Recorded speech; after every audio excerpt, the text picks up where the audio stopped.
Hey there, welcome back to True North Reviews. My name is Ryan, and today we're discussing the third studio album from the indie pop group AJR. This one is entitled Neotheater. AJR is comprised of three members, Adam, Jack, and Ryan, each of whose names make up one of the letters in the acronym of the group. In terms of their discography, Neotheater is the follow-up to 2017's The Click, an album I never really got into fully, but I still enjoy a couple of the singles on there, especially Sober Up. I've been really playing that one a lot lately, prepping for summer. Notably, AJR have been known for their do-it-yourself approach in their production, the songwriting, and the rollout of their albums up until this point. Something that is a breath of fresh air for me to review, given that most other chart-friendly artists I cover, they tend to have like this never-ending list of top-tier producers and executives. No knock against them, but anytime you have an artist who acquires millions of views on YouTube for self-producing and releasing their own music, I kind of want to check them out and see if they can compare to the bigger names of industry, or just see if it's like this lightning in a bottle kind of situation. So that's the kind of approach I want to take with this review. So jumping into the track list, we get the opening song, Next Up Forever. This track opens up with like this Broadway-inspired kind of chorus section before exploding with this riveting display of strings and drums. I will admit that the form of this intro cut is pretty interesting. It opens like this play or movie. It's kind of cheesy. I know I didn't really enjoy the Owl City record from last year, but I feel like the melody and lyrics are stronger,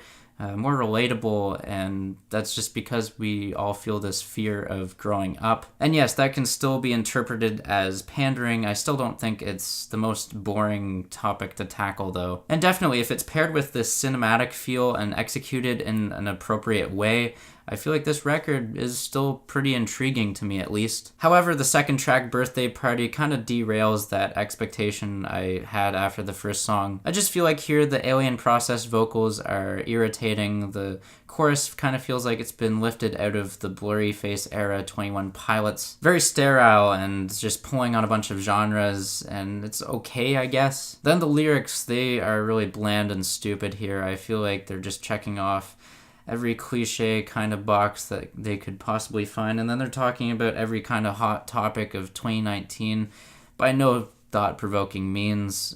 It just leaves everything on the surface level and doesn't really dig too deep. Not that every song I listen to has to be deep, I just feel like this one's pretty boring. Rebounding from that though, 100 Bad Days, this one has like this towering chorus and it's pretty catchy, one of the more tolerable ones on the project. I'm actually a fan of it. The deep vocal processing absolutely reinforces my earlier claim about the Blurry Face era 21 Pilots. The insanely compressed horns in the last leg of the track are enthusiastic and appealing in an odd way. Then we get the next track, Don't Throw Out My Legos. This one opens with what sounds like a Looney Tunes snippet, something that is pretty innocent to match the lyrical content of the song. I feel like it's a little corny to talk about Legos specifically, but there's still a unique take on anxiety, naivety, and searching for integrity. Break My Face is one of those cuts on here that I don't really enjoy. The horn pitch manipulations are gross. It's another one of those songs that has this soaring or grandiose chorus that kind of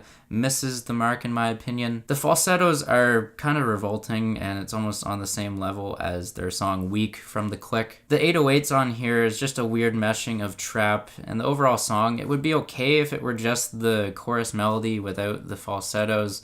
But with the ornaments that are added around it, it's just really hard for me to stomach. Turning Out Part 2 is a track on here that's a follow-up to one of the songs on The Click. The lyrics, for the most part, I will give praise to until they come off as patronizing in the bridge. Come on, this is gonna break your heart. I know, I'm so sorry. I dig the whole being in love with the idea of love sentiment, but once you have this petty or pretentious view of saying, hey, I know I'm going to break your heart, it's just an absolute power trip. It doesn't help at all that the vocals kind of fall apart in the last leg of the track too, but everything up until the last minute, the melancholic mood, the instrumentation, it's just fine in my opinion. Then we get a track on here, the entertainment's here. This is one of my favorites. I will say that the modulated bass and keys are compelling, and I know that it's probably not trying to be too creatively deep or anything, but the lyrics are a nice critique on society and how we go through this repetitive cycle of being stimulated or engaged with something, and then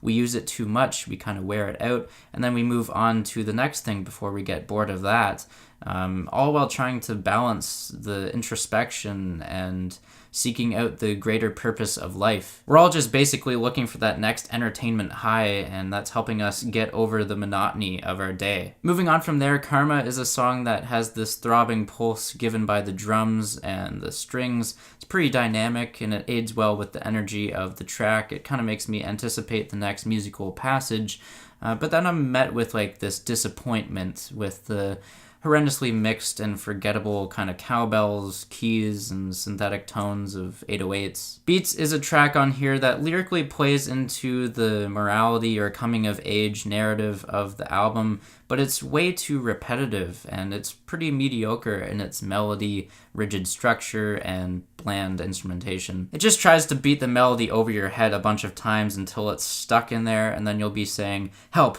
get it out, make it stop, make it stop!" Wow, I'm crazy is the next track on here. This is giant colossal mess. Vocally, it's appalling, the instrumentation is so uninspired, and the track is so painfully one-dimensional. I can't even believe they tried tagging on that vapid beat drop at the end of it. Closing out this record, it does feel like a bit of a train wreck. Dear Winter, this song is an acoustic ballad. The lyrics are kind of laughable in my opinion. And then we get the closing cut, which is entitled Finale. Can't wait to see what you do next. This one kind of brings back the Broadway 50s inspired chorus that was on the intro song. However, what accompanies the vocals is a terrible instrumental, and the 808s are just abysmal and lifeless. I do like the pun of saying they wanted heaven from me, I gave them hell. I feel like that's really clever, but the track itself feels like a misfire in terms of a closing cut. Frankly, this entire album feels like a bit of a letdown, but I can salvage a few bright spots on the songs Next Up Forever, 100 Bad Days, and The Entertainment's Here. The rest is throwaway, and it's not the absolute worst that I've heard this year, no matter how easy of a target AJR can be for critics. But I'm still feeling a 3 out of 10, and relatively speaking, that is 2 points higher than Logic's Supermarket. So yeah, keep that in mind as we're going through the year. That is still the worst album in my opinion. Sound off down below in the comments. Let me know what you think of this album. I know there might be a few AJR fans down there trying to defend this, and I will completely respect that. That's the power of music. It can be subjective. We all have our different perspective on it.